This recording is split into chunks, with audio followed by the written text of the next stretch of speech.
Hey guys, it is Cynical Who here, back once again for another video.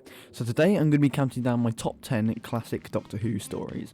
Now, this is an essential list for every Doctor Who YouTuber, and it's sort of quite weird how I haven't done this yet. So without further ado, let's get into it.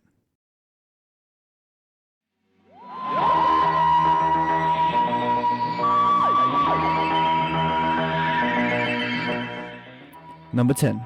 The Green Death. If somebody asked me to show them a good Doctor Who story, it would be this. The Green Death sums up the Pertwee era perfectly. It brings together all the outstanding elements from said era. Yes, I see him. The story tackles multiple plot lines at once, as well as managing the exit of a companion, which is done beautifully, by the way. After last week's controversial Orphan 55, many people were complaining about how preachy the political commentary was, but it's plain to see that it's been here from the start, or at least 1973. Do? No, Miss Grant, I can't. Cheap petrol and lots of it, exactly what the world needs. No! No! Look, it's time to call a halt. It's time that the world awoke to the alarm bell of pollution instead of sliding down the slippery slopes of...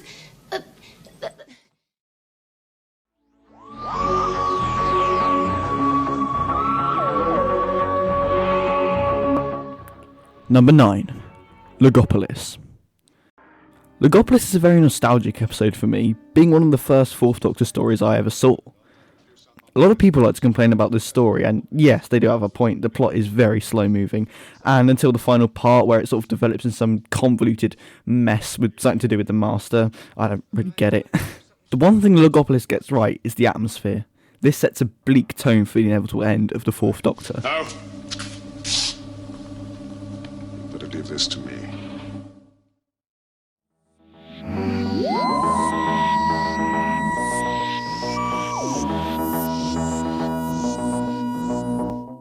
Number 8. Marco Polo.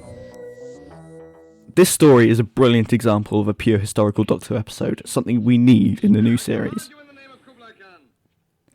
This story is infamous for being the earliest missing episode of Doctor Who, but that does not hinder my passion for it at all. Spanning 7 parts, everybody has something to do in this episode. The characters are so well developed. The animosity between Marco and the TARDIS team is what holds this plot together. And from what we can see in the reconstruction, if this did exist, I imagine the direction would be pretty good as well. Who is he, Barbara? I was asking myself the same question.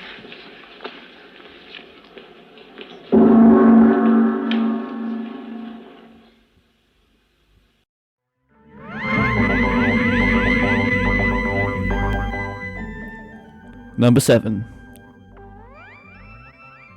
The Carnival of Monsters. Another nostalgic episode for me. The Carnival of Monsters goes where Doctor Who has never been before, being set within the Miniscope, essentially a set of environments for intergalactic species to be observed and marvelled at. The early edit of episode 2, which can be found on the special edition of this DVD, is fantastic, especially the use of the Delaware theme. A lot of people like to take the mick out of the Drashigs because they look silly, and yeah, I would agree to an extent, but they are quite threatening. Horrible thing! Why didn't it attack us? I couldn't have seen us, Joe. It must be hunting by scent. Hunting what? Us, I'm afraid.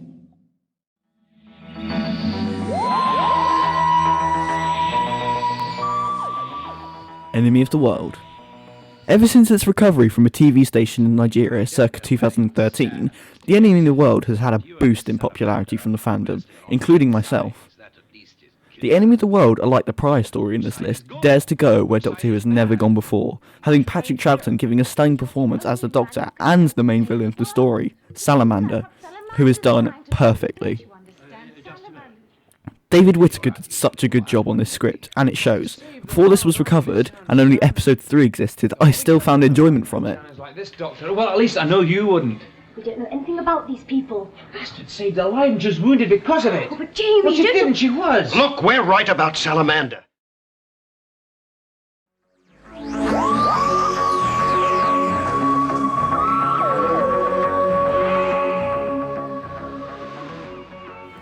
Number 5. Revelation of the Daleks. Now, this is a bit of an odd choice considering I've only seen it a handful of times, but there is so much to love about this story. It remains to be my favourite of Eric Sayward's contributions to the classic series. The premise of this episode is some dark stuff and pretty disturbing too. Revelation of the Daleks also marks the birth of the Dalek Civil War, which continued throughout the classic series and has been since abandoned in the new series, which is unfortunate because there's a lot of opportunities to do with that concept. All right. I'll take you to...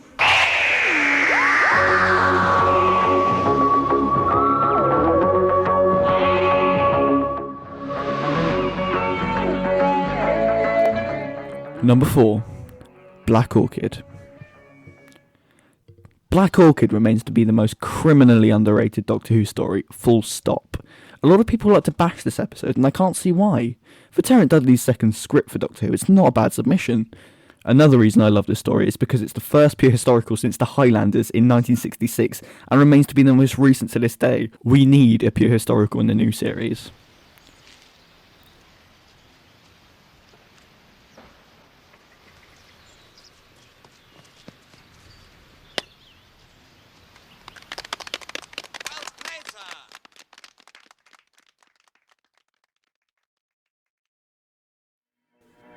Number 3. Genesis of the Daleks. Now we're getting into the good ones. Genesis of the Daleks is sublime, handling many topics at a time as well as introducing the Daleks' creator Davros. People like to complain that the Daleks don't feature in it that often, but when they do, I feel genuinely threatened by them.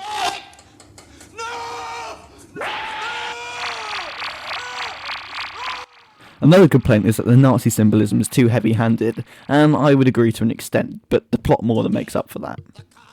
Tom Baker's performance in the final scene solidifies his portrayal of the Doctor. His acting is so convincing, he seems genuinely conflicted by this ethical dilemma. You cannot call yourself a Doctor Who fan with a straight face if you haven't seen this story.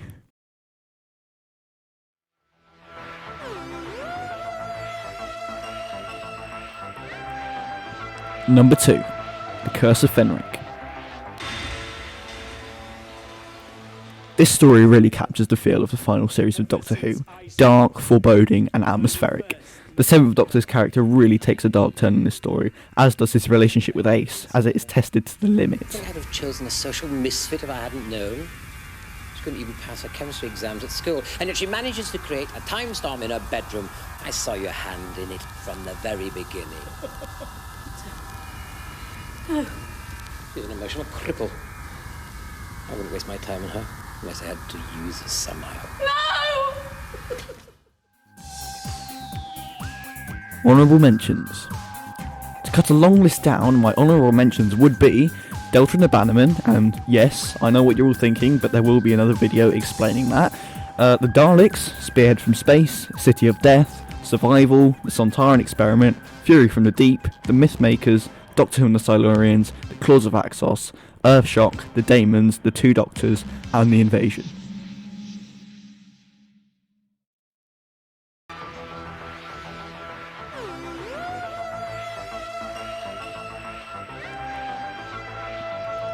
Number 1. Remembrance of the Daleks. Remembrance of the Daleks is quintessential Doctor Who. This story does everything right.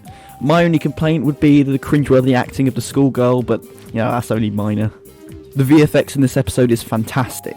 Their performance from Terry Malloy's Davros is sublime.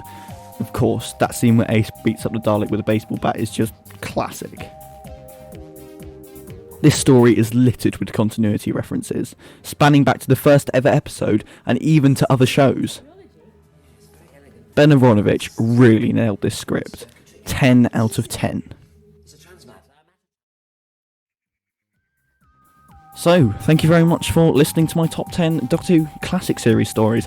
There probably will be a new series, one of this up at some point, and my least favourite stories, which will be exciting to say the least. I will have another video coming up on Sunday. The Figure Adventure is also in the works at the moment. It is in the current stage of editing, and I'm very proud to let you all know that I will be going on the Tharies podcast in a few weeks, so stay tuned on his channel for that, and I'm very pleased to be on there. So do make sure you check that out. Make sure you tune in on Sunday for my review, and I'll see you all next time. Goodbye.